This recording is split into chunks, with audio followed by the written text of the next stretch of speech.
Bueno, para empezar la historia hay que hacer un corte, no se puede empezar de hace 500 millones de años. Entonces decidimos, esto se llama línea de tiempo, que son para que nosotros podamos más o menos ordenarnos y organizar la forma en que tenemos de estudiar. Esto es realmente ordenado, por lo menos a mí es un método que me ordena mucho esta línea de tiempo. Y acá empezamos con 1750, que es la rebelión de Tupac Amaru. Como sabemos, Tupac Amaru era un rey inca que se rebela. No le vamos a entrar profundamente casi a ningún tema. Entonces vamos a dar un pantallazo y al final, dentro de un mes y un día y un encuentro, ustedes nos van a proponer qué es lo que quieren profundizar. Pero en principio vamos a hacer un pantallazo general. Bueno, empezamos con un corte en 1750, decíamos la rebelión Tupac Amaru, que concentra, tal vez sea la última de las rebeliones grandes en Sudamérica contra los españoles, ¿no? Tupac Amaru, por supuesto, es derrotada. Ahora, también como la parte de abajo son todas cosas que suceden en nuestro continente, nuestro subcontinente, que es Sudamérica, y arriba puse que es importante también entender los contextos históricos. ¿Qué son los contextos históricos? El contexto histórico es la etapa que se vive en ese momento, no el año, la etapa que se vive como proceso, que es un conjunto de hechos a nivel mundial. Es importante no solo entender porque para 1750, alrededor de 1750, en el mundo aparecía una etapa nueva, novedosa, revolucionaria, que es la revolución industrial. Es decir, más o menos se da para la misma fecha en el mundo como hito muy importante la revolución industrial, que como ustedes saben, la revolución industrial empieza con la invención, la invención de la máquina a vapor. Es decir, la máquina a vapor lo que permite es automatizar determinados procesos industriales, que eso genera una revolución industrial. En una revolución industrial donde aparece ya muy marcada y claramente con la revolución industrial dos bandos que luego estarán en pugna hasta este momento, que son los dueños de esa máquina de vapor. ¿Cómo se llaman los dueños de la máquina de vapor? Es decir, le podemos decir patrones, propietarios, son, ¿no? Los dueños de las máquinas. Y si tenemos patrones, dueños de esas máquinas a vapor, los otros, ¿quiénes somos? Empleados. Trabajadores. Así. Sencillo. Los dueños de las máquinas a vapor y por el otro lado los trabajadores. Entonces empezamos hasta donde más o menos entramos, vamos a hacerlo medio rápido. Bueno, muy importante, después de esta revolución industrial, que primero se da el factor económico y luego esas clases, esos sectores que vienen a ser los dueños de los medios de producción, necesitan, ¿qué necesitan? Si tienen armado lo económico, necesitan una administración, necesitan la política sea al servicio de ellos. Es decir, por un lado tienen resuelto y necesitan potenciar su propia revolución industrial y necesitan determinadas libertades políticas que le permitan un desarrollo profundo de sus intereses como dueño de los medios de producción, entre otras cosas. Y aparecen dos hechos muy importantes. Uno es la independencia de los Estados Unidos como colonia británica, las 13 colonias que eran. Esto es muy importante saber la historia de Estados Unidos, porque mientras Estados Unidos se va unificando como condición esencial para ser un país, una nación y poder desarrollarse autónomamente, vas unificándote, cosa que después vamos a ver muy rápidamente cómo pasa lo contrario en Sudamérica. Es decir, mientras ellos van sumando, van integrando, se van uniendo, las patrias chicas, que le decimos los países que hoy vemos en Latinoamérica, nos vamos separando. Cuando éramos 4 o 5, 3 o 4 virreinatos separados, terminamos en más de 20 países. Decíamos dos hechos importantes. La independencia de Estados Unidos, que no hace una revolución, sino que se independiza, que son dos cosas diferentes, y por supuesto la Revolución Francesa. Ahí sí es una revolución contra un poder absoluto. El absolutismo es el rey que asume el poder absoluto, representando una clase minoritaria, llama la nobleza. La nobleza, y el poder absoluto deviene en ese momento de la palabra de Dios. Entonces, digamos, gobernaban sin dar, sin dar explicaciones a nadie. Los principios de la Revolución Francesa, ahí se inicia lo que se llama la Revolución Burguesa, con la burguesía, que es la expresión política y económica de lo nuevo. Lo nuevo de estos burgueses, de esta Revolución Francesa, con la consigna igualdad, libertad y fraternidad, cosa más o menos parecida a lo que algunos están diciendo ahora, pero cambiado el concepto, aparece como dos fenómenos súper importantes. La Revolución Industrial en 1760, 1750 y la necesidad política de tener su propia revolución y empezar a gobernar sacándose a los reyes absolutistas. ¿Qué fue tan importante la Revolución Burguesa, la Revolución Francesa, que se toma ahí como que es el fin de la época medieval? Ya le ponían fin a la época medieval para entrar a otro tipo de época que ahora vamos a ver cómo se llama. Bueno, muy rápidamente, nosotros vemos que en España, teniendo las colonias en Sudamérica, en América Latina, la había dividido en... necesitaba una administración, es decir, estaban muy lejos, necesitaban administrarlas de otras formas. Y ahí un poco en esa administración de otras formas, después conlleva una concepción política de los revolucionarios en España, que después la vamos a ver. Pero en ciencia cierta, en 1776, más o menos, para la misma época, se crea el Virreinato del Río de la Plata. Eso sí lo conocen. Bien. Virreinato del Río de la Plata, ¿sí? ¿Eso sí? Sí. Chicos, ¿eso sí? Sí. En historia, pues, en realidad se tocó todo.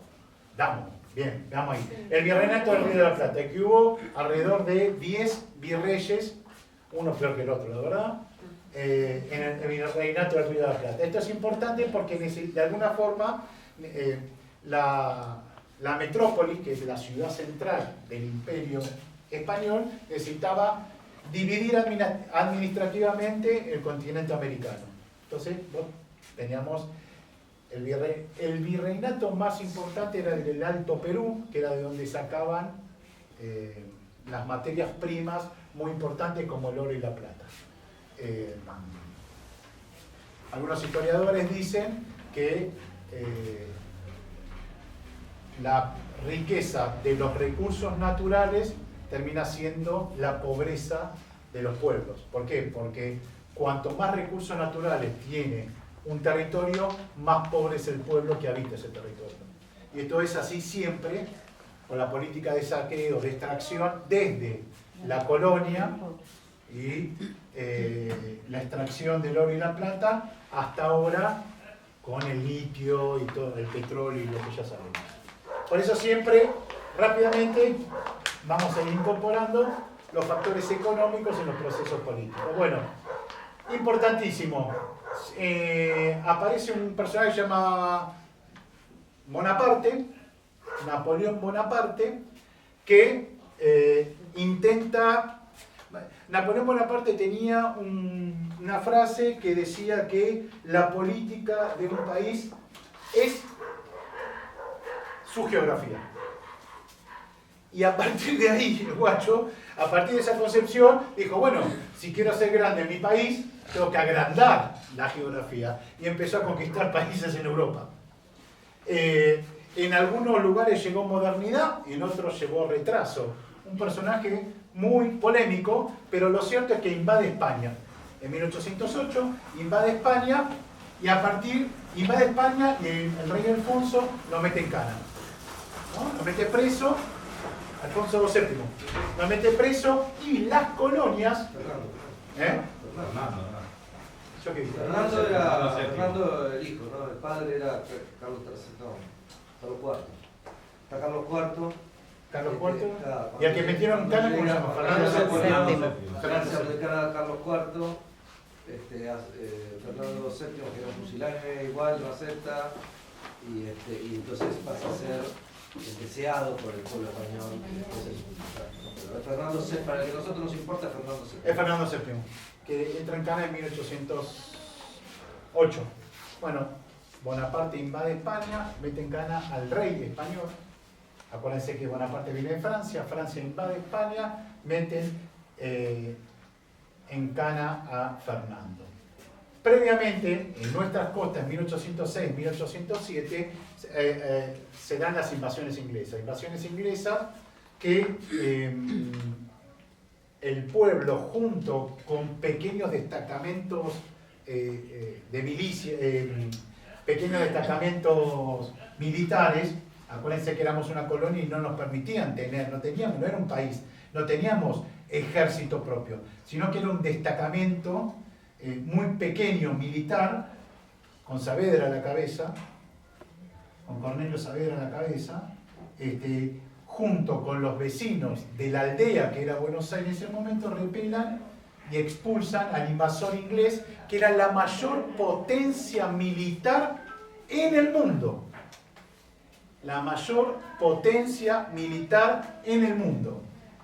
Ahora, pero vos me decís, ¿cómo era la mayor potencia militar del mundo si estaba Napoleón invadiendo Europa? Bueno, Napoleón tuvo un problema, un error de cálculo, se había estacionado su armada en Egipto y los ingleses le bajaron todos los barcos que tenía Francia, que en ese momento estaba en el puerto de Egipto. Entonces, el mundo militarmente se dividió en dos. El poder militar terrestre al mando de Francia en Europa y los mares, ¿de quiénes eran? Como siempre en toda la historia, de Inglaterra. Exactamente.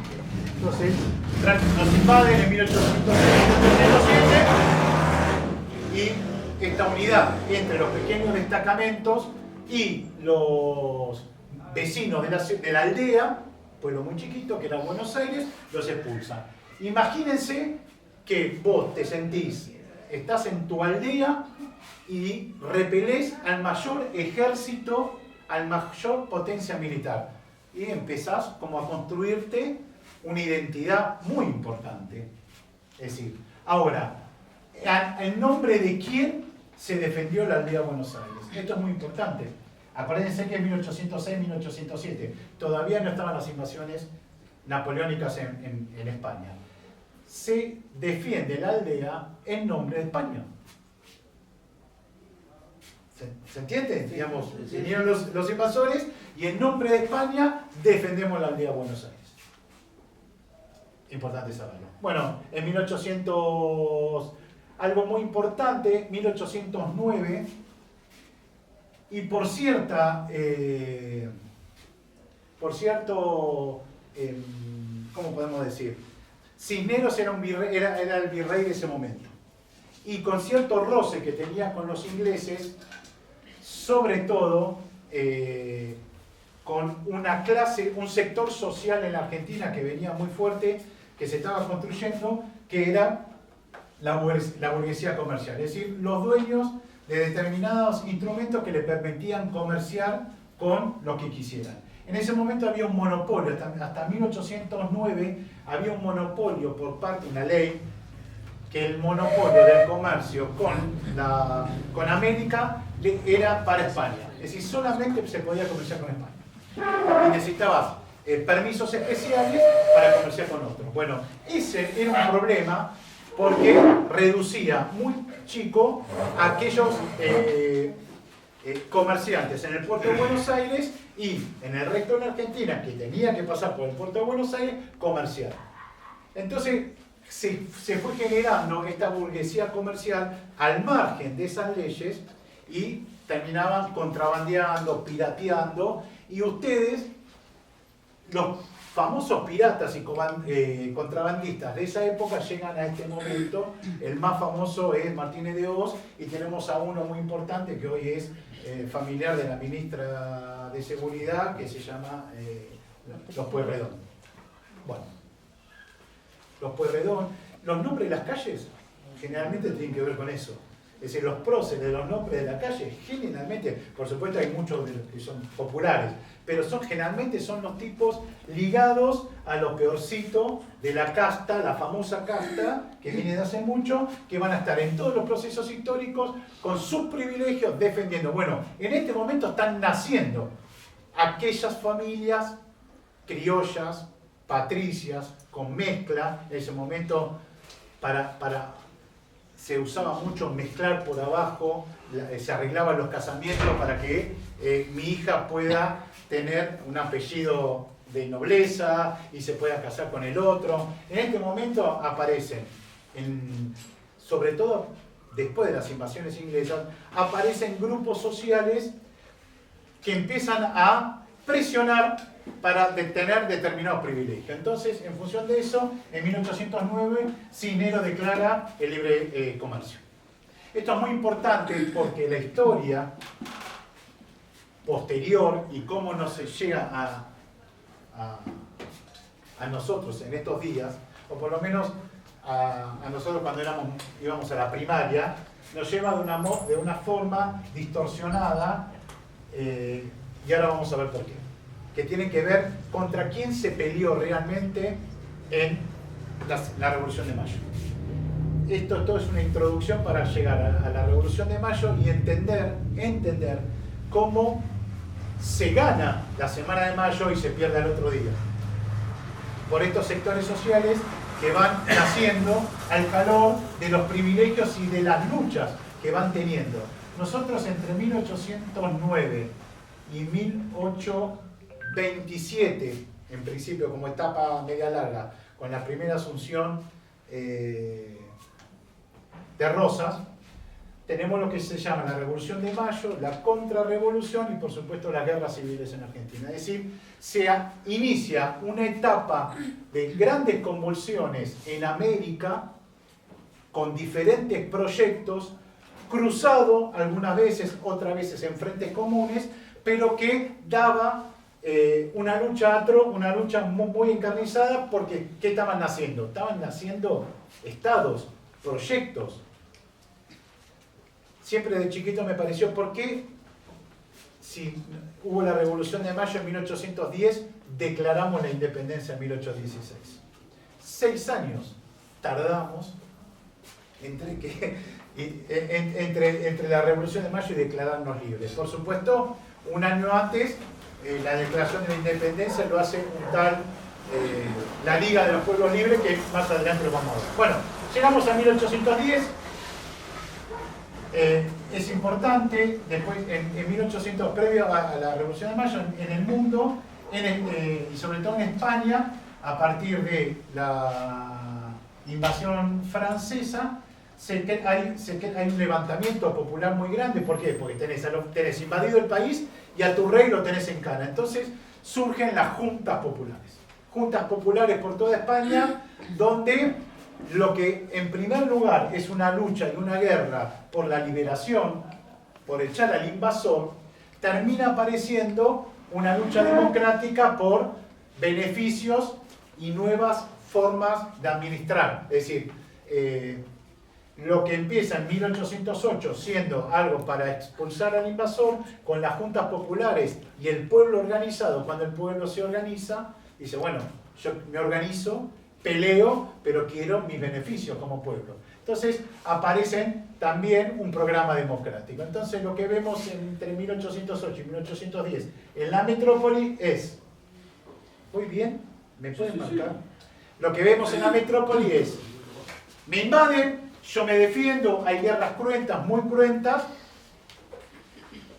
juntas populares, es decir, el pueblo en armas, el pueblo debatiendo, meto mi programa, entonces paso de la liberación nacional a un programa democrático. La Semana de Mayo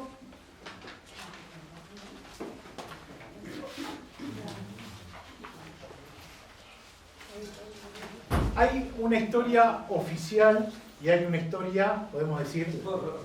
Sí. El virreinato se crea por 3 razones. Oficialmente, ¿no? Esas son las... más de la división administrativa, todo eso, por 3 razones. Uno es por el control de la minería. ¿no? Que en esa época era el eje Potosí-Buenos Aires. El control de la minería. Segundo, el control de la cuenca del Plata. O sea, el río de la Plata, el río Paraná, el río Uruguay, que estructuraban toda la zona. Y tercera, por el control del Atlántico Sur, o sea, toda la fachada atlántica que estaba muy desprotegida y que se instala una guarnición naval. Eso es importante porque son los mismos problemas de hoy. Que tenemos hoy. Muy bien. Bueno, ¿alguien está viendo la hora?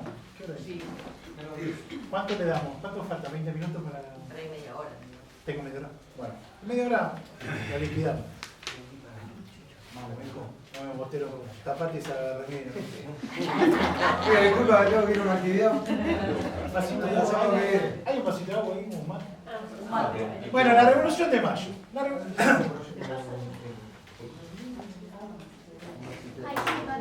Dale, gracias. Bueno, llegamos a la Revolución de Mayo, después de las invasiones inglesas, con sectores sociales en pugna. Estamos en una plena revolución. Tenemos sectores en pugna y sobre todo, acuérdense siempre, piensen en la lista, el factor económico. Atrás de cada proceso está el factor económico. No se mueve nada en la historia, en los procesos históricos, si no están los intereses atrás. Intereses individuales, intereses como sector social e intereses como países. Todo esto, o naciones, relacionado. Lo individual, como clase social y como naciones. En ese momento, las naciones europeas eran las que colonizaban el mundo. Estaban el Imperio Británico, estaban los franceses, estaban los españoles, estaban los portugueses, estaban los holandeses. En este momento, por supuesto, estamos en Occidente. Si contaríamos esto de la parte oriente, estaríamos hablando de otra cosa. Y sobre todo el lejano oriente. Entonces llegamos a la necesidad histórica de los criollos en la América, sobre todo en la América española, de hacer algo porque teníamos al rey, a nuestro rey, en Cana. En 1810 seguía en Cana. Y teníamos a las juntas populares, es decir, al pueblo organizado en armas y con propuestas democráticas, en España, ya no tratándonos como colonias, sino tratándonos como provincias. La historia oficial que cuenta la Revolución de Mayo, la cuenta como anti-española y pro-británica. Es decir, que estamos en contra de los españoles y a favor de los ingleses. Pero ustedes saben que el proceso independentista se hizo en nombre de la libertad de Fernando. Los colores por los cuales se defendía la revolución eran los colores borbónicos de la Casa Real de Fernando. Es decir, que los documentos históricos y sobre todo el acta del 25 de mayo es pidiendo la libertad y en nombre, todo este quilombo que estamos armando es en nombre de Fernando VII. Es decir, que las juntas populares, promediando 1810 y ya en la última etapa de las juntas populares, y ahora lo voy a decir por qué, invitan a las colonias de América ya no como colonias, sino como provincias, y si son provincias, manden sus representantes. Es decir, las juntas españolas que peleaban contra los franceses nos creían a nosotros provincias y por ende nos trataban por iguales. Frente a eso,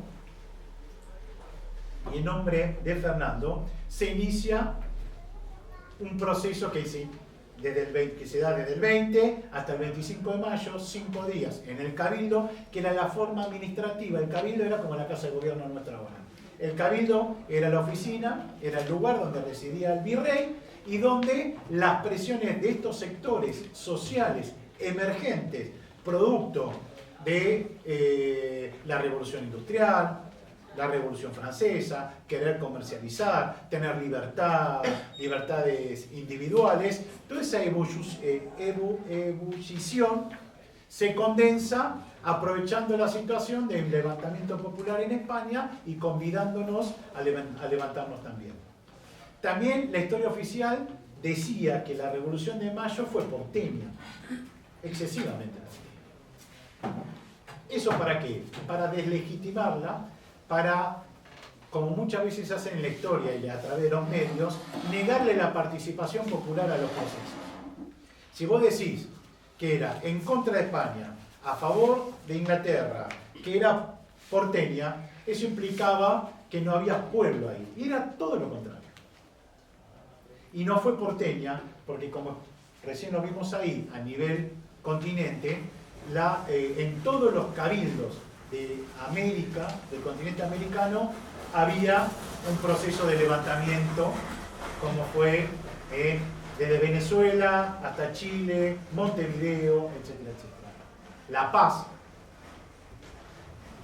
Es decir, que no fue porteño, sino que fue un reguero de pólvora y fue primero, el primero fue en La Paz, en 1809, después Buenos Aires y después fue, pero al otro mes, no es que esperaron un año, al otro mes. Imagínense, con nada de tecnología, no tenían celulares, no tenían teléfono, no tenían radio, no tenían ni telégrafo. Eran los chasquis que se subían ahí y le daban y le daban. Bueno. Es decir, como todo proceso, estamos hablando de procesos, las anécdotas son maravillosas. Una anécdota muy importante, pero es la única que voy a tirar, es que, por supuesto, los sectores sociales pedían la reunión de los vecinos de la aldea para discutir todos estos asuntos.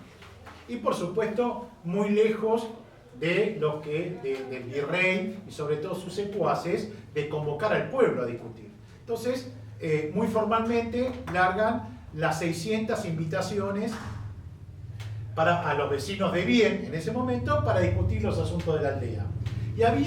Y esas cartas, ¿quién las reparte las cartas generalmente? ¿Quién? El cartero. Claro.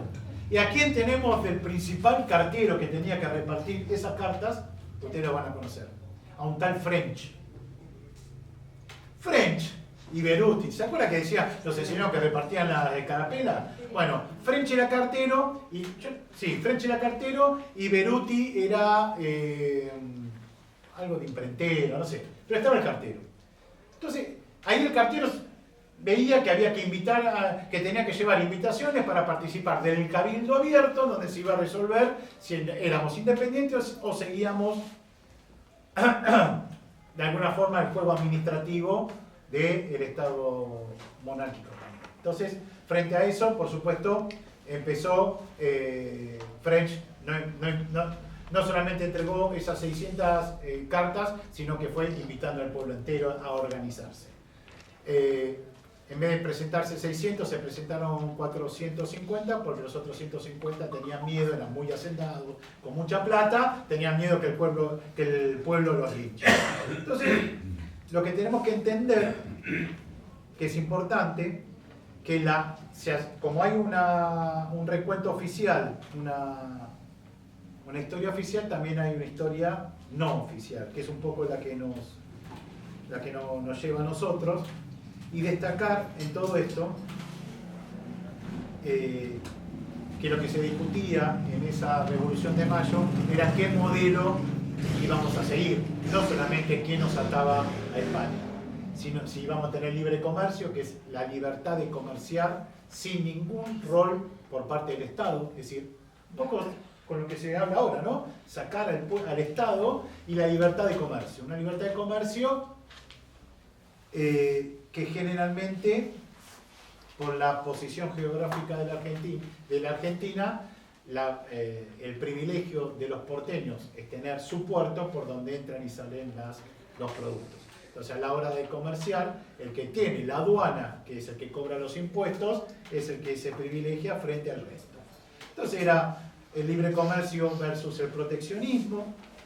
Se discutía o discute la nueva forma, lo que contamos en la historia no oficial, entre el porteñismo versus una ola americana. Esto tiene que ver con el resultado que fue cómo se pierde el proceso independentista y donde de una única patria grande pasamos a tener más de 20 patrias chicas. Y por supuesto que la revolución se hace en nombre de Fernando y los colores de la Casa Borbónica. Entonces, podemos decir que el carácter de la Revolución de Mayo adquiere un carácter democrático, porque participa el pueblo a los codazos, sin pedir permiso, pero participa, y es no separatista en términos de España. No es separatista, no hay un ánimo de separarse en España, y esto es muy difícil, tal vez, no es que es difícil, va en contra de lo que nos enseñaron siempre, que nos separamos de España. No es separatista en términos de que el pueblo español estaba en armas, estaba participando y nos creía iguales, y en nombre de Fernando, que era el que garantizaba en ese momento, solamente cuando estaba en Cana, determinados derechos, el pueblo exigía su libertad. Y lo mismo acá. Entonces no se hace de forma separatista como entendemos, sino por el contrario, era en nombre de. Y lo que es importante también es, ustedes corrijan, vuelvo a insistir, es, en ese momento había dos partidos políticos, lo que podemos llamar partidos políticos, en pugna. Uno eran los godos y otro eran los tenderos.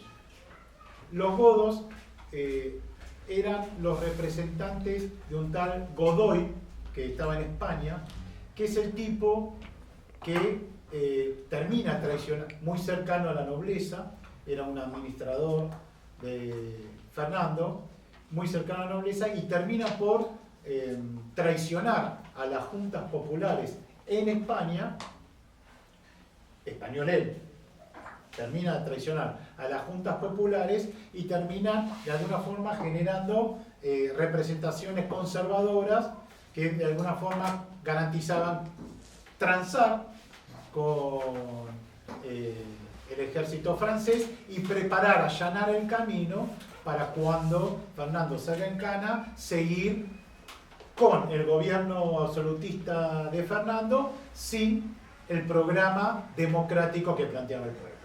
Es decir, acá se llamaban godos a los representantes de Godoy. Es decir, con los godos y los tenderos. Pero lo más importante eran los sectores sociales que nacían y que venimos diciendo. Muy importante, esta burguesía comercial, que era la que tenían los derechos, los monopolios de comercial, y por el otro lado, esta emergencia de los contrabandistas y los piraterías que querían pasar a la legalidad, ser reconocidos, porque los tipos que hacían, sacaban la mercadería por Quilmes y la mandaba a Inglaterra. Por supuesto, y muy débilmente ya aparecen los hacendados. Los hacendados son los que tienen hacienda, los que tienen la vaca, ya era muy frágil todo ese sector social, pero empiezan a ser, luego 15 años después ya ponen al primer presidente, que es Rosas, un representante de los hacendados de la provincia de Buenos Aires, pero es un sector social muy chico y muy conservador, por lo menos en Mayo. En el Mayo revolucionario, este sector es profundamente conservador y no tiene una expresión política, por lo menos en los que hablan en la primera junta, etcétera, etcétera. Y después tenemos las dos que sí participan y que chocan fuertemente, que es la fuerza militar, que se va constituyendo con Saavedra, un tipo muy querido, Saavedra, dicen, porque era el que se puso al frente de las invasiones inglesas, Saavedra. Un tipo que quería sacarse de encima al virrey, pero, como todo milico, digamos, en orden, sin que haya participación popular en ese proceso. Y después tenemos el sector revolucionario, el liberalismo revolucionario, que encabeza Mariano Moreno. Mariano Moreno es el que encabeza, es una pequeña burguesía, generalmente son empleados administrativos, en ejercicio de profesiones, tipo, sobre todo abogados, criollos hijos de españoles, muchos de ellos estudiaron en España, y acá lo interesante. Tanto en los godos como en los tenderos y en estos sectores sociales aparecen figuras, es decir, en los godos hay figuras criollas y figuras españolas, es decir, con origen español, nacidos en España y criollos. Y en el lado revolucionario también hay españoles y sobre todo criollos. Es decir, que en los sectores sociales en pugna, tanto fuertemente entre los godos y los revolucionarios, como en el frente revolucionario, existían tanto españoles como criollos. Esto es importante saber, porque a la hora después, cuando viene San Martín, y lo vimos, no nos cayó la cuenta hasta que no vimos la película de San Martín, que San Martín viene y habla en gallego, habla español, con acento español. Entonces, este es otro de los ejemplos del por qué no es una revolución anti-española y pro-británica, sino por el contrario, y jamás San Martín habló de hacerle la guerra a los españoles, sino a quiénes, a ver si se acuerdan, a los realistas. ¿Se entiende? Digamos. ¿Por qué? Porque en España sucedía algo semejante. Españoles en pugna con diferentes intereses. ¿Se está más o menos entendiendo la movida? Bueno. Entonces, la importancia de estos frentes implica que no hay un solo mayo, no hay una sola revolución, sino que hay diferentes mayos con diferentes intereses. El revolucionario, que dijimos que estaba Mariano Moreno, por supuesto, el conservador. Quería decir algo de la iglesia. En la iglesia, tanto criollos como españoles, los curas estuvieron de un lado y del otro. Es decir, fue tal la ruptura en ese momento en que vos encontrabas familias de un lado y del otro, al interior de la familia, de un lado y del otro. Es decir, un proceso que emergía muy fuertemente, no solamente en el Cabildo de Buenos Aires, sino también en todos los cabildos americanos.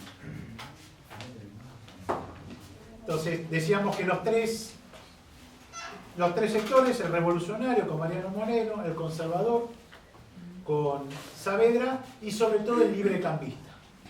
El librecambista, que ahí estaban los Pueyrredón, el librecambista, ¿qué era? Era un sector que necesitaba que el proyecto de esta nueva etapa permitiera a los comerciantes comerciar con los que ellos quieran.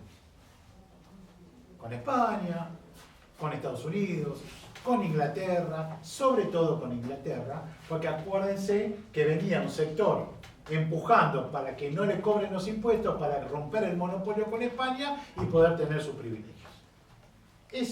Ese sector librecambista, junto con el proteccionista, que vendría a ser el revolucionario, es decir, aquel que tiene que proteger en ese momento no había industria nacional, era la artesanía, los artesanos, ¿qué hacían los artesanos?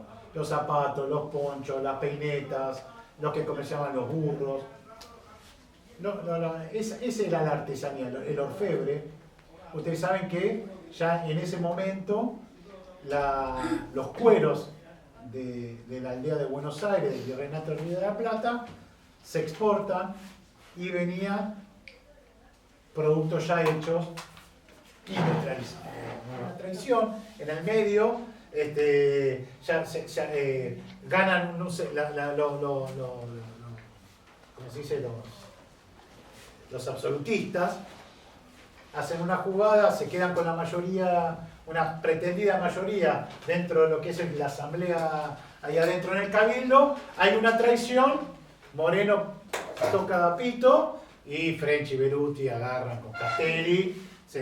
Antes repartían cintitas celestes para identificarse durante esos días ahí en la Plaza de Mayo, que fue Plaza de la Victoria, Después, antes no sé cómo se llama, pero Plaza de la Victoria, y ya para el 24 sacan acá, ponen color rojo para decir, loco, acá la pudrimos, si no plantean la independencia. Ahí termina el 25 de mayo, por lo menos para nosotros. Lo que es importante, los diferentes sectores en pugna que triunfan el 25 de mayo. ¿Quiénes triunfan? Los revolucionarios, con Mariano Moreno a la cabeza, los librecambistas, con los Porredón, sobre todo los Rivadavia, y los conservadores, que es Cornelio Saavedra, los militares en ese momento. Bueno, dura un año. La revolución en la Argentina dura un año. Al año, los máximos representantes de la burguesía, la pequeña burguesía, lo que podemos llamar los revolucionarios, los máximos revolucionarios, o están muertos, como Mariano Moreno en alta mar, o están todos en Cana en realidad. Castelli está en Patagones, French y Beruti están en la cárcel de San Luis y Mendoza. Es decir, al año ya no existen más, no están los cabecillas del sector del liberalismo más revolucionario, del que pretendía el proteccionismo, del que no era pro-británico pero para nada. Los librecambios son los pro-británicos, que no son los que triunfan. Los que triunfan es los revolucionarios. Bueno, al año los cagan, los sacan a la mierda y se crea el primer triunvirato. Primer triunvirato en 1811. Ya por ese 1810 y 1811 los cabildos y las juntas populares se arman en toda la América. En 1811 se arma el primer triunvirato en las provincias de Sudamérica, ¿no? En 1814, esto es importante, en 1814 se da a nivel, 1814 y 1815, a nivel mundial se da se crea algo importantísimo como el ferrocarril. El ferrocarril fue la invención más importante después de la máquina de vapor, que en realidad es una máquina de vapor arriba de un coche. Eso es el ferrocarril en ese momento, que hace que optimiza los procesos productivos dentro de la revolución industrial, y sobre todo, algo que se pone mucho énfasis, y por qué existen países desarrollados y países que no estamos desarrollados, es en la consolidación de la unidad nacional y del mercado interno. Es decir, ¿cuáles son los países que, aparte por su localización geográfica en Europa, pero también que salta a los Estados Unidos, es aquellos que pudieron consolidar su unidad nacional, que pudieron poner reglas de comercio hacia adentro de sus fronteras, es decir, pudieron eliminar barreras aduaneras, pudieron consolidar un estado y reglas de juego claras, y sobre todo las rutas, el fomento de las rutas para poder comercializar entre ellos internamente. Eso es lo que pone muchos énfasis, una corriente de pensamiento del por qué, pase compañera, por qué es tan importante el ferrocarril, ¿no? Por la consolidación, y por qué se consolidan estados poderosos que pueden aplicar la revolución industrial. Bueno, por eso. Bueno, y también tenemos, muy importante, en 1815, la caída ya definitiva, después de 23 años de guerra, de Napoleón en Waterloo. En Waterloo hubo una alianza de dos ejércitos, lo saben mejor, sobre todo de dos ejércitos, corregime, el prusiano. No, más, pero sí, son los ingleses y los prusianos. Los ingleses y los prusianos, técnicas nuevas de combate. Pero están los españoles, están los austríacos. Recibieron de todos lados, pero sobre todo ellos dos, ¿no? Claro, esos son los que pelearon en Waterloo completamente. Bien. Igual el ejército inglés estaba comandado por un inglés, pero más de la mitad de las tropas eran holandeses, belgas. Los ingleses eran marinas principalmente. Es muy importante saber esto porque es una unidad de países europeos contra Bonaparte. Pierde definitivamente después de 23 años. No, El ejército ruso. el ejército ruso. Bueno. Toda Europa, o sea, todo lo que no es Francia, se le va encima a Napoleón. Cae en 1815, chao, afuera Napoleón. Bueno, listo. Debilidad, no está más Napoleón, vuelve Fernando al trono, y cuando vuelve Fernando al trono en España, ¿qué dice? Gracias por los servicios prestados, te hace feliz. Gracias, Polo. Servicio prestado, vuelve el Estado absolutista, no le debo a nadie, nada a nadie, y empiezo, ¿qué es lo que quiero? ¿Qué? A ver, compa, ¿qué es lo que...? No se peleen, no se peleen. ¿Qué es lo que quiero? Entre otras cosas, seguramente que quiere volver a su palacio, quiere reorganizar a la península ibérica, tiene ahí que hacer los acuerdos con Portugal, pero sobre todo que quiero recuperar las colonias. América es española, quiero recuperar las colonias. ¡Epa! ¿Cómo? ¿Y ahora? ¿Qué hacemos? De paso, pasa por las armas a todos los más importantes dirigentes de las juntas españolas. De las juntas Y de populares los españolas. grupos armados que habían constituido la resistencia contra el Sobre todo los de Valencia. Sobre todo los valencianos. Hola, Laura. A nombre de, por supuesto, de famoso Godoy. Hay dos nombres importantes de un lado y del otro que se van a repetir como una cruz, por el hábito, como una cruz que tienen los pueblos. Godoy en España y un tal García en, bueno, primero en la provincia unida de Sudamérica y después en la Argentina, en la Confederación Argentina. Bueno, ¿dónde estamos? Rápido, me estoy atrasando mucho. ¿Cómo voy? Bueno, 1814-1815, antes, y hay una historia no contada, que antes del Congreso de Tucumán ya había un congreso previo con un tal Artigas. ¿Hay algún uruguayo aparte del amigo? Bueno, ahora vamos a entrarle un poco. En 1814 la creación de la Liga de los Pueblos Libres. Bueno, empieza, como que, ¿qué dijimos? Ganamos, digamos, ganan los revolucionarios. En mayo al año pierden. Está descabezado, como hizo Fernando en España. Bueno, lo mismo pasó acá. En la Liga de Buenos Aires se descabezó y gana el sector más librecambista. Es decir, ahora sí, el pro-británico.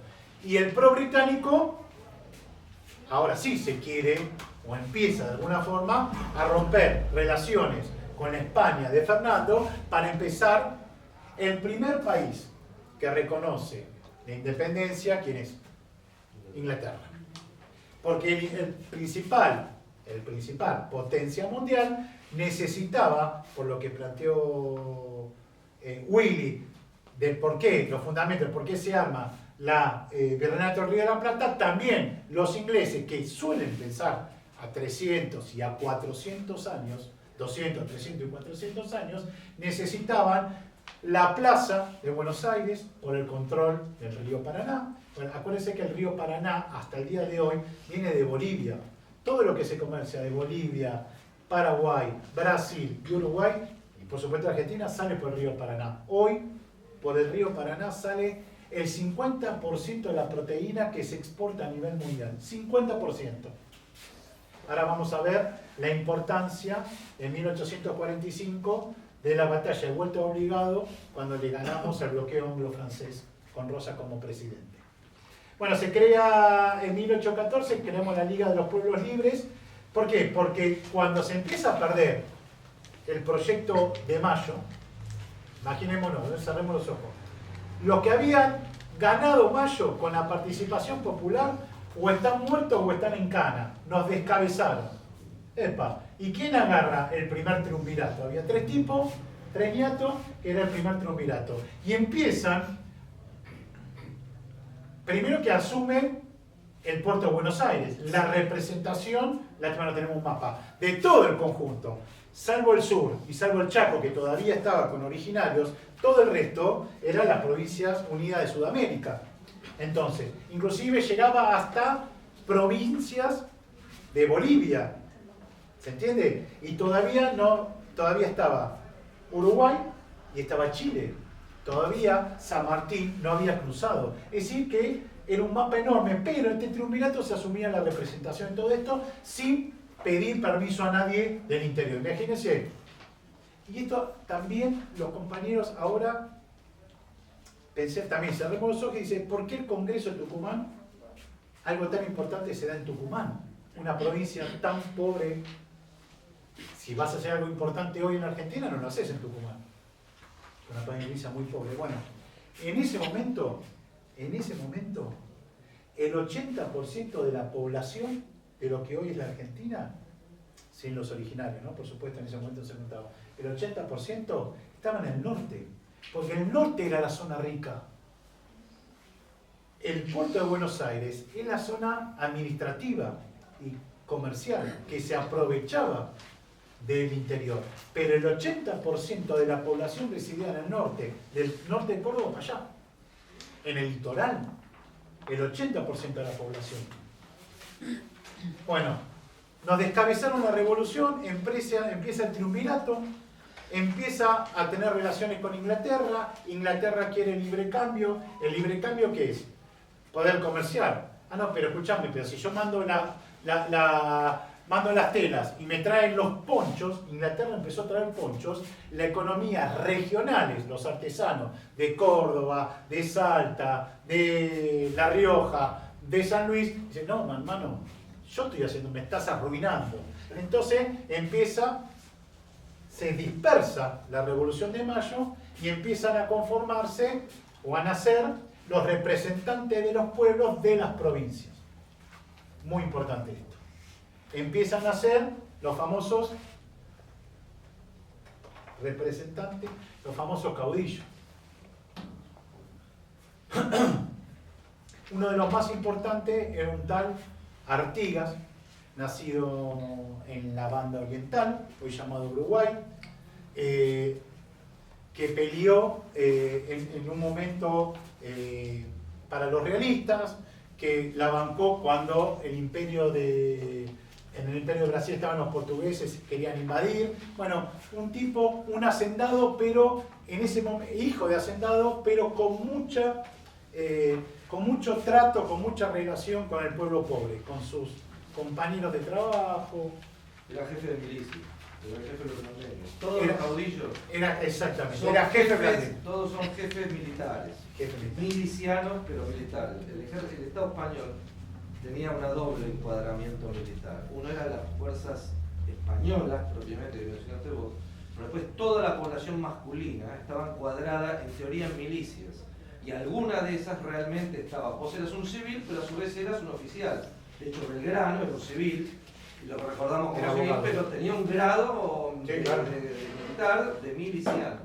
Artigas era el jefe de los blandengues, que era una unidad militar un poco más formal. Y en cada provincia, tenía sectores populares. ¿Cómo era el rechazo a la invasión inglesa? Se hace con milicias. ¿Y quiénes están en las milicias? El pueblo, todos los hombres en condiciones de pelear. Todos los hombres en condiciones de pelear. Sobre todo, una escuela, por eso es tan importante del pueblo, ¿no? Cuando en la guerra que echamos a los ingleses en 1806 y 1807, porque fue escuela de todos esos que después terminan en caudillos. No solamente, Güemes, por ejemplo. Claro, no solamente Artigas, sino Güemes. Güemes encabezó algo que se estudia en la historia militar de muchos países, que fue a caballo en el Río de la Plata a meterse en un barco en inglés. Bueno, los blandengues en Uruguay, la tarea que tenía la banda oriental, los blandengues eran más, combatían el robo de ganado. Esas eran un poco las funciones que después, bueno, en ese roce con el gauchaje, tipo más adelantado a su época, donde tenía no solamente un programa de liberación, sino que tenía un programa profundamente democrático popular. Tipos como él planteaban la reforma agraria. Es más, cuando a él le tocó llevar adelante la guerra y que termina siendo traicionado por Buenos Aires y después de haber ganado el sitio a Montevideo, digamos, cuando es traicionado se va con ¿cuánto? Con 30.000, con la población que había. Con la población de ese momento que había en Montevideo, se va, cruza el río Uruguay y en la zona cercana a un pueblo de Entre Ríos, bueno, cruza con toda la gente y en ese camino va constituyendo su programa y no solamente reparte tierra, sino animales y semilla. Animales, tierra, animales y semilla. ¿Por qué? Porque era profundamente un programa popular. Bueno, más rápido. Bueno, llegamos, bueno, lo que hace él es crea la Liga de los Pueblos Libres. ¿Qué dice? Bueno, muchachos, nos cagó Buenos Aires, venga Córdoba, venga Entre Ríos, venga Corrientes, venga Santa Fe, venga la Banda Oriental y armamos la Liga de los Pueblos Libres. 1814. Un año después arma un congreso. Porque todo era constitutivo. En ese momento se estaba constituyendo las instituciones, las formas, las relaciones. ¿Qué era lo que más se decía? ¿Quién tiene la potestad de las relaciones internacionales? Es decir, quién era el canciller y quién era el dueño del puerto. La derrota de él, la traición, la derrota de él estaba sobre todo en el litoral, genera todo un sector, un federalismo diferente al federalismo más mediterráneo, donde los tipos que estaban, es decir, los interesados que están alrededor del río Paraná y el río Uruguay, sí quieren el libre comercio. ¿Por qué?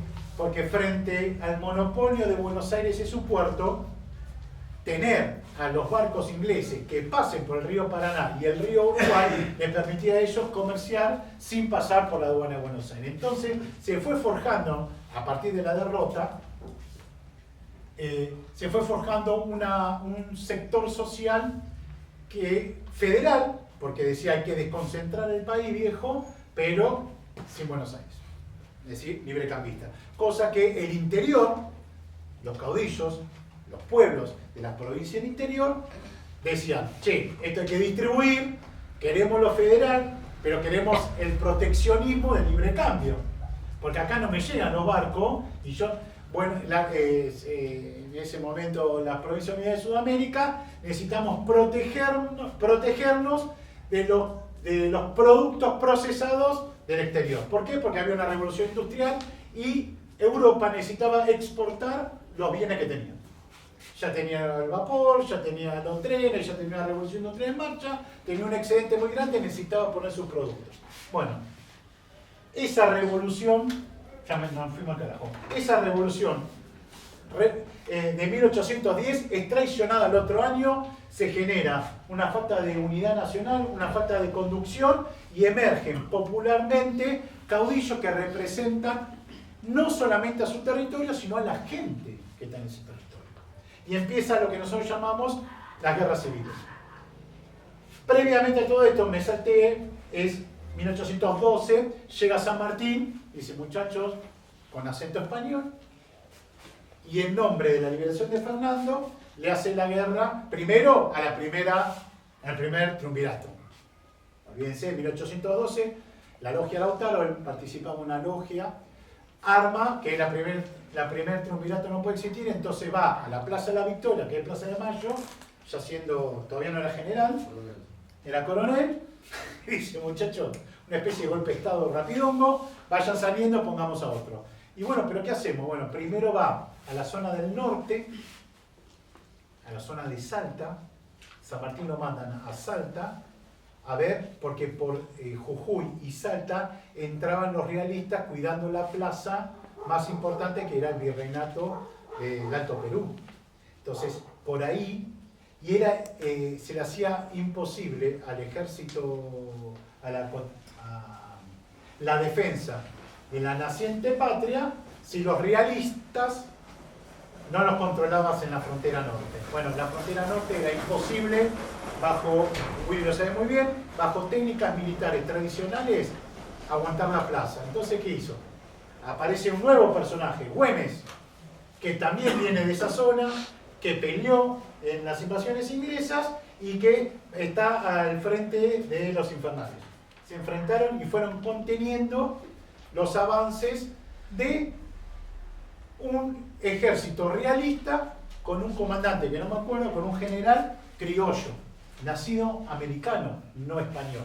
Entonces vos tenés un tipo como San Martín, que pasó 4 años en Corrientes, 3 años en Buenos Aires, y el resto de los 27 años, pues llega con 34, el resto de los 27 años español, hablaba español, tuvo su primer novia española, y 20 años estuvo en ejércitos con bandera española y el nombre de Fernando. Es decir, ese tipo vino acá. Era un militar profesional. Era un escuela, militar. no era un miliciano. Bueno, mirá, claro, era hecho y derecho. Era un general. Buen tipo, aparte.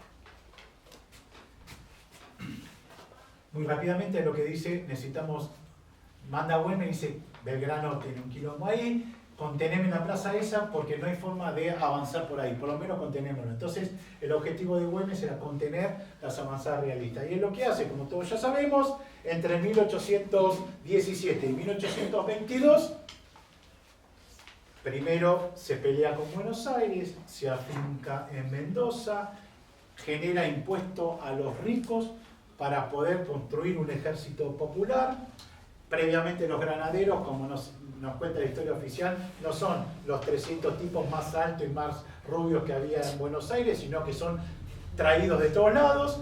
Arman efectivamente un ejército popular con negros, con pardos, con indígenas.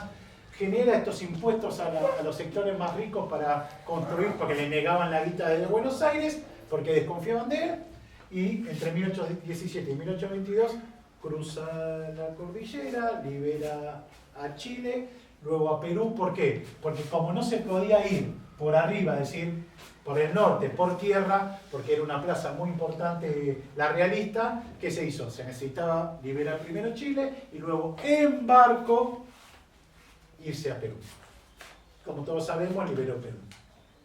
Primero Chile, Perú, hasta que se encuentra en Ecuador, lo llama nuestro amigo Bolívar, que era otro general como San Martín, pero que venía del norte, una gesta independentista, es decir, un pueblo en armas.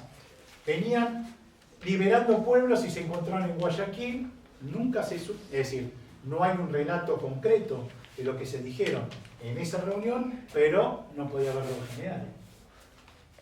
Uno que viene del sur y uno que viene del norte. Dice, che, tenemos que unificar la fuerza. Y ya nos sacamos todo esto de encima. Y sí, tenemos razón, pero hay dos jefes. ¿Cómo hacemos? San Martín da un paso al costado, por supuesto.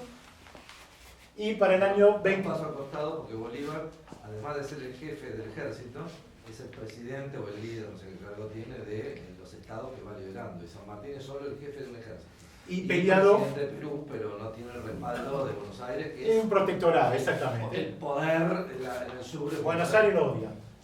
Es más, en Buenos Aires, las cartas que se intercambian con él, le dicen, negro no te venga, la gente amiga que tiene en Buenos Aires, negro no te venga a Buenos Aires porque te le he pedido captura.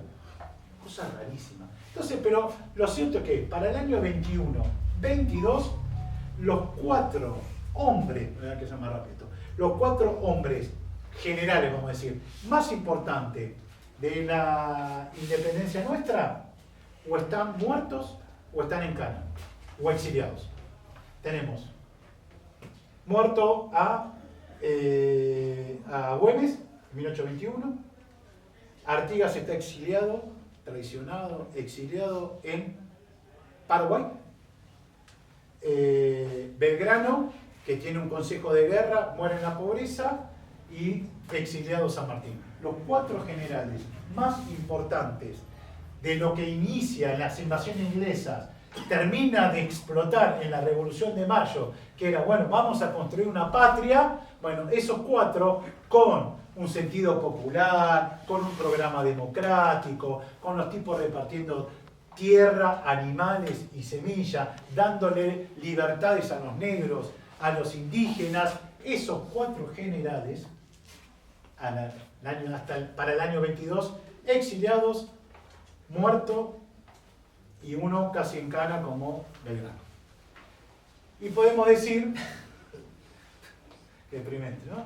Bueno, podemos decir que previamente el Congreso de Tucumán, como saben, se da en 1816, el Congreso de la Liga del Pueblo ya traicionado se dio un año antes, por eso muchas veces el 9 de julio desde la Dignidad que hace y otras organizaciones que decimos, muchachos, vámonos a festejar a otro lado, no vayamos a la casita de Tucumán, porque ¿qué representa? La historia oficial representa la casita de Tucumán. El Congreso no dura un día, dura un año, pero ¿qué es? Donde se afianza un modelo de país. ¿Qué se discute a partir de la década del 20? Dos modelos de país.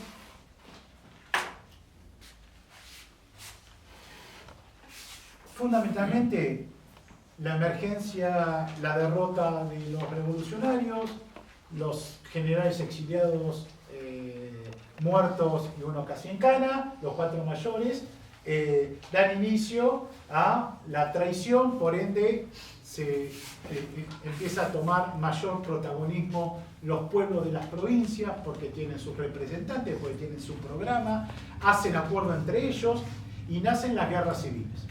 Las guerras civiles, que son guerra entre milicias populares, algunos con experiencia en batalla. Lo cierto es que son pueblos que empiezan a levantarse defendiendo sus intereses. Entonces, todo esto termina siendo 2 modelos, que lo escribí acá para 2 modelos en pugna. Generalmente siempre con Buenos Aires encabezando uno, que es el de la patria chica, el comercial con Inglaterra, un eurocentrismo, es decir, pensar que de Europa viene, es decir, pensar con la cabeza europea, es decir, Europa es lo mejor, Europa nos trae la civilización, Europa nos trae la evolución.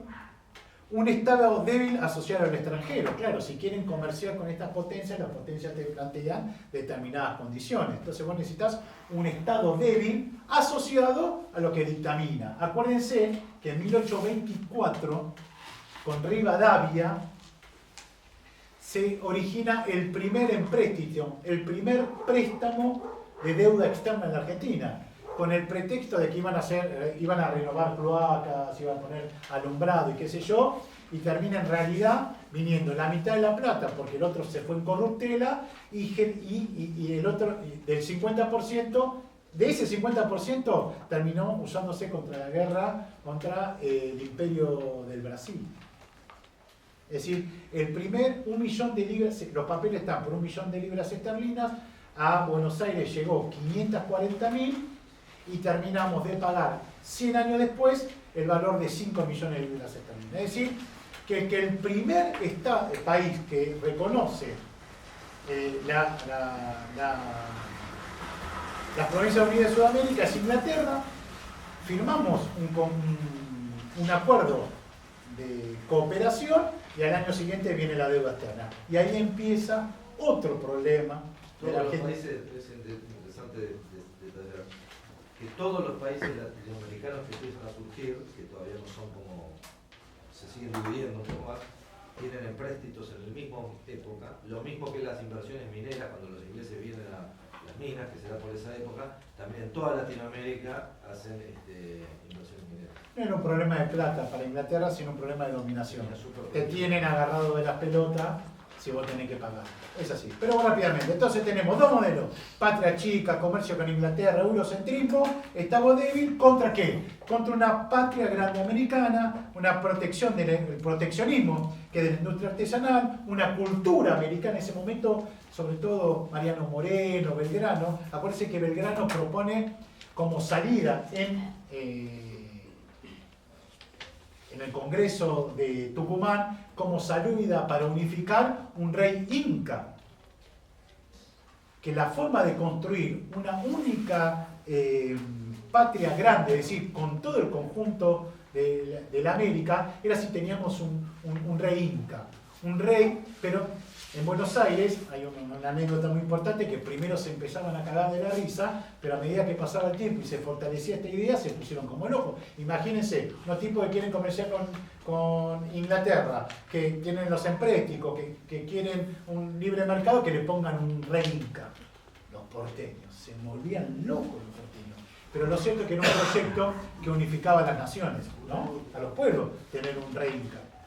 Más independientemente, seguramente era un sistema parlamentario, pero una monarquía constitucional. Pero imagínense un inca, y habían encontrado un inca que descendía de Tupac Amaru y le ofrecieron el trono a él, para unificar a todo el mundo.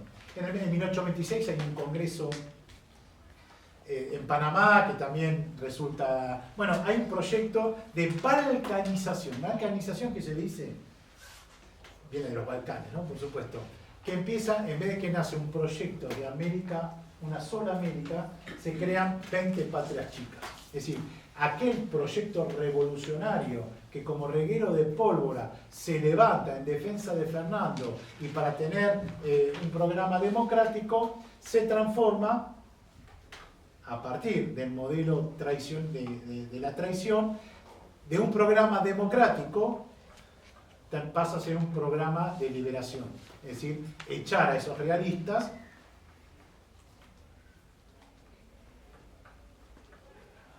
y un Estado fuerte para estos dos modelos, ¿no? La patria grande americana, el proteccionismo, una cultura americana y un Estado fuerte para asegurar la igualdad social. No un Estado chico para dejar hacer un negocio tranquilo a estos guachos, sino que un Estado fuerte.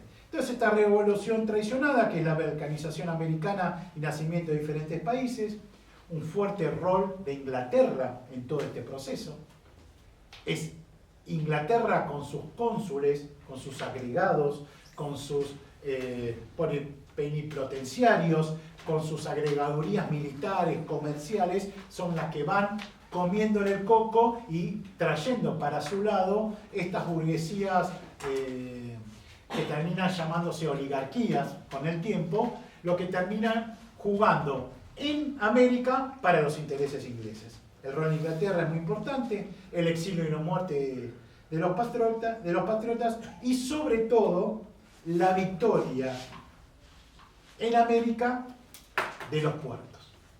Todo en América, la victoria, es decir, lo que ganan los procesos de la concreción de las patrias chicas son esas burguesías comerciales ligadas a los puertos.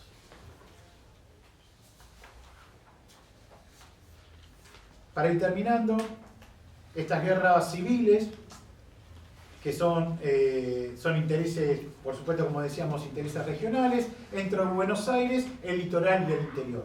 También se quiso, de alguna forma, la historia oficial era Buenos Aires contra un interior homogéneo. Todo el interior era una sola cosa contra el puerto de Buenos Aires. No, había diferentes posicionamientos. El litoral, por supuesto, era una cosa y el interior era... El resto del interior era otra. Unitarios versus federales, el rol del puerto es muy importante por la capacidad en la aduana de cobrar impuestos a las mercancías. Siempre acuérdense que en los procesos está el factor económico, la producción artesanal contra la ganadería y la agricultura. Es decir, necesitaban que la ganadería y la agricultura que venía del litoral tener un libre comercio contra el proteccionismo de las producciones artesanales regionales de la economía del interior, surgimiento de los caudillos, existencia de la inexistencia de una autoridad central, como ya vivimos, los tratados de amistad con el Reino Unido, el nacimiento de la deuda externa, la muerte de Dorrego y la asunción de Rosas, es muy importante. Lavalle termina fusilando a Dorrego, que era gobernador de la provincia de Buenos Aires, y la asunción de Rosas. Rosas hasta Sarmiento, que era un tipo que odiaba a todo lo que olía a algo americano, un tipo que miraba a los Estados Unidos como nadie, hasta él reconoció que fue el tipo, Rosas subió con el apoyo popular, era la primera vez que se convocaba al pueblo para elegir a sus gobernantes, fue con Rosas. Es increíble, ¿no? Pero más allá de que, bueno, no eran elecciones como hoy, pero durante la dictadura de Rosas se votó cada 2 años y Rosas se preocupaba personalmente de si en una parroquia votaba poca gente, preguntaba por qué. Pero la lista era la de Rosas, ¿no? Entonces, cuando un gobierno, esto de las historias, ¿no? Que hay diferentes formas de contar la historia. Una habla de la dictadura de Rosas y nosotros estamos hablando de que fue un gobierno elegido popularmente. ¿Vieron cuando ahora Milei habla de que él reivindica al verde? Bueno, el verde tiene sus contradicciones, ¿no? Pero reivindica al verde, bueno, cuando cae Rosas, justamente dicen, la república que tenemos que hacer es una república donde parezca que se vote, pero no se vota. Porque si se vota, la gente vota a Rosas. Hasta que la gente sepa votar, o reemplacemos a estos gauchos salvajes por una población más civilizada, en Argentina no se va a votar realmente. Va a haber república, pero no elección. Porque si se vota, Rosas era muy popular. Era un hacendado, que era un sector social, hoy llamado terrateniente. Bueno, tenemos la invasión en Malvinas en 1833, Bueno, y ya con esto, el 20 de noviembre de 1845, hay un bloqueo anglo-francés, las dos potencias, ya sin Bonaparte, se juntan, hacen una alianza. ¿Por qué? Porque no pueden permitir la autonomía de Brasil. Listo. ¿Cuál era el problema que tenía sobre todo los brasileros con Rosas?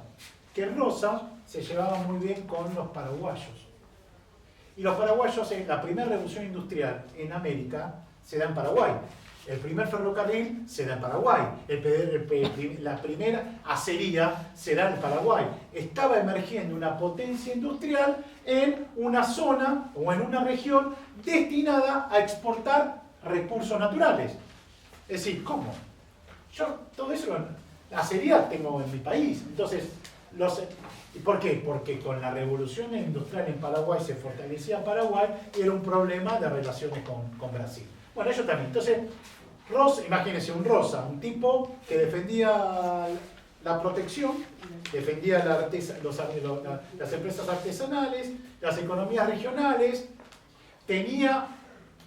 le habían concedido las relaciones externas, las provincias del interior, bueno, y con mucha complicidad del litoral argentino, está el bloqueo primero al puerto y luego entran por el río Paraná la flota anglo-francesa y en la vuelta de Obligado, que queda en San Pedro, no sé, San Pedro, Varadero, toda esa zona, bueno, San Pedro ahí queda la vuelta de Obligado, ahí, no me acuerdo quién era el comandante que mandó Rosas. Mansilla también, el apellido Mansilla también se repite, pero no como Oligarcón, siempre de este lado. Después, en algún momento, algún familiar vuelca y se pasa a la oligarquía, pero generalmente de este lado. Bueno. El hijo tiene unos relatos sobre la expulsión a los indios ranqueles muy positivos. Bueno, sí. Bueno, al nombre de Mansilla tiran unas cadenas y no permiten entrar y se gana, se desbloquea y de alguna forma se gana el bloqueo. Rosas, imagínense el poder que empieza a tener, muy importante a nivel internacional en 1847, y con el desarrollo de la revolución industrial, con el desarrollo de las revoluciones políticas de la burguesía, aparece una nueva clase social y se empieza a constituir una nueva clase social, primero en 1816 con un movimiento que se llamó ludista. Ludistas eran los tipos que no querían, eran obreros que odiaban las máquinas. Entonces, ¿qué hacían? Rompían las máquinas. Como una forma de autodefensa, porque no había sindicato todavía. ¿Quién es el enemigo mío? ¿Es el patrón? No sé, es la máquina. Un pensamiento muy primitivo. Empezaron a romper las máquinas. Bueno, en 1800, hay un proceso de iniciación se constituyen los sindicatos como órganos a nivel, sobre todo en los países industriales, o nacientemente industriales. En 1847 ya Marx y Engels crean el Manifiesto Comunista, que le dan forma política a esa nueva clase que emergía, que eran los trabajadores. Esto, imagínense, en Europa muy lejos de lo que pasaba acá, que creo que el primer saladero, que era la primera industria que llega a la Argentina, es el saladero. ¿Qué era el saladero? Donde salaban la carne para que durara más y lo quedaban. Llegamos a 1852 y con esto terminamos, sí, ven acá, 1852, que es la batalla de Caseros. ¿Qué es la batalla de Caseros? Es un frente que arma Urquiza, que era el caudillo del litoral, acuérdense que que ellos sí querían el libre comercio para que no pasara nada por la aduana. Los unitarios, como proyecto, acá Rosas era federal, los unitarios, los representantes políticos unitarios del interior. Los unitarios son los que viene mencionando él, ¿no? Elitistas, pro-británicos, cambistas, pro-británicos, unitarios, porque querían que Buenos Aires diera los gobernadores a las dictaran. Que no se eligieran. Perfecto. Y el Imperio de Brasil, porque necesitaba terminar con un posible aliado de Paraguay, de López en Paraguay. Bueno, forman un frente, por supuesto siempre con algún procónsul inglés, y en 1852 se da la batalla de Caseros, donde es derrotado Rosas, y Rosas, sabiendo que la historia la cuentan los poderosos, agarró toda acta de gobierno, toda acta administrativa, toda acta del Estado mientras él fue gobernante, la cargó a un barco y se fue a Inglaterra. Chao, pasó al exilio.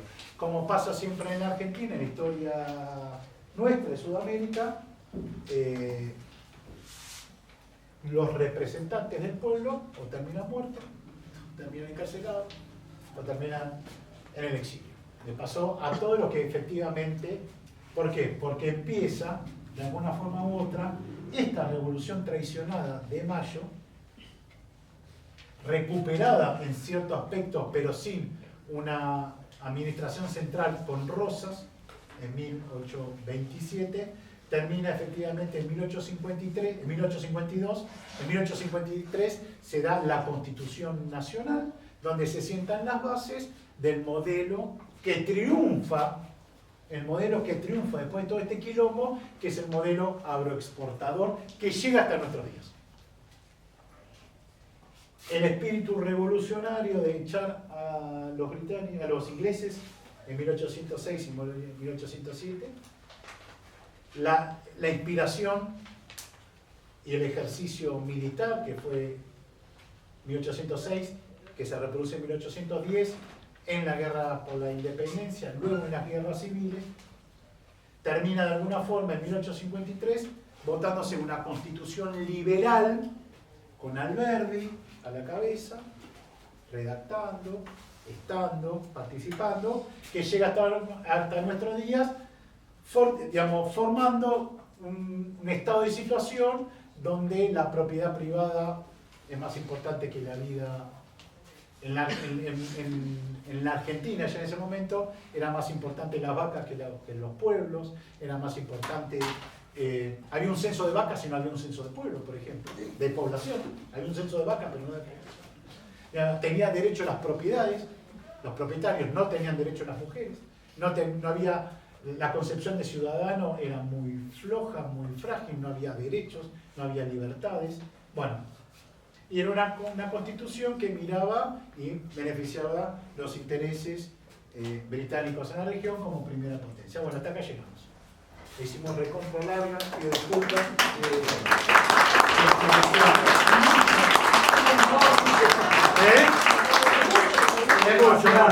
Es mucho. Ahí está el papel, es mucho, pido disculpas, la otra va a ser mucho más corta, o tal vez. Pero bueno, la idea que quiero con esto es que reivindicar los revolucionarios que quisieron instalar un modelo de justicia en nuestras tierras, no con un programa originario indígena, pero sí incorporando a los pueblos originarios a nuestro programa, incorporándolos muy fuerte en serio, no como ahora chamullo, en serio, repartiendo tierra, reconociéndolos. El concepto de patria grande, todo uno solo, desde México hasta acá. Mientras nosotros nos armaban 20 patrias chicas, Estados Unidos consolidaba su país. Ellos se unían, ellos abrían sus fronteras internas, es decir, tenían la posibilidad comercial, fue una guerra civil, inclusive, para garantizarse su mercado interno y poder ser una potencia. Vos no podés tener, en ese momento sobre todo, no podías ser una potencia si no integrabas, no tenías un mercado común, eliminabas las fronteras, tenías buenos caminos para comerciar, tenías una legislación única, una representación única, alguien que podía hablarle al mundo en consenso con todos. Bueno, ellos pudieron lograr, acá arriba, ¿no? Yo pienso, acá Estados Unidos se pudo juntar, si había que matar al indio se lo mataba, si había que conquistar, se conquistaba, si había que comprar tierra a los mexicanos se lo compraba, si había que hacer la guerra a los mexicanos se lo compraba. Es apasionante también la historia norteamericana. Lo que hicieron esos tipos es impresionante. Hasta compraban tierra, tenían un proyecto político. Los nuestros también tenían un proyecto político. Todos tenemos un proyecto político. El tema es que los representantes, lo que más o menos nos gusta a nosotros, perdieron. La verdad que perdieron. Así que bueno, un poco este modelo agroexportador que se define luego de todo este quilombo, es el que llega a nuestros días.